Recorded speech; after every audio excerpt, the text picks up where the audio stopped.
What on earth Salam, is going peace, on? King Charles, I Windsor would not have Castle. thought that on the eve of Lent, that Ramadan would be celebrated in the St George's Chapel, Windsor. Remember the place where we saw, the final moments of the funeral service of Her Majesty the Queen. But that is exactly what happened. Let's show you a clip.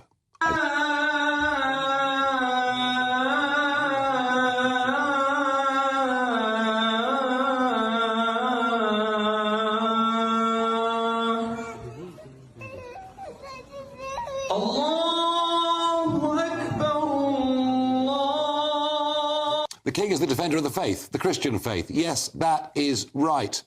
And also, I thought the Muslim religion believed that Jesus was a false god. I'm not quite sure what's going on here. Maybe Dr. Philip Kesley, Senior Fellow at the New Culture Forum, can help me. What on earth is going on? Hi, first of all, Nigel, it's great to speak to you. Yes, it's pretty shocking, isn't it? It feels as though all of a sudden, officially, it's the news now that Islam is the faith in Great Britain, and it leads, and Christianity, the Church of England, isn't taken seriously anymore, and it's extremely disturbing. We have to remember that the king is the supreme governor of the Church of England, and yet here we are with an IFTAR in Windsor Palace, and it's not just Windsor Palace. That's the key thing, Nigel. Okay, this is, I've written it down. It's a charity called the Ramadan Tent Project. Okay, and these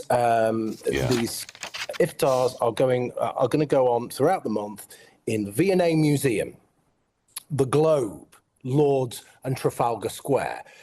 It feels like something's happening here, doesn't it? And I'm a little bit perturbed about it. Yeah, it does. And by the way, I've got friends that are going through Ramadan at the moment and their fasts, and I've got perfect respect for them observing their religion. I've got no problem with that whatsoever. But why? What's the motivation behind all this? Well, I think it's this whole idea about, diversity is our strength and inclusion, and bringing everybody into the equation apart from the British people and apart from British culture and apart from British beliefs.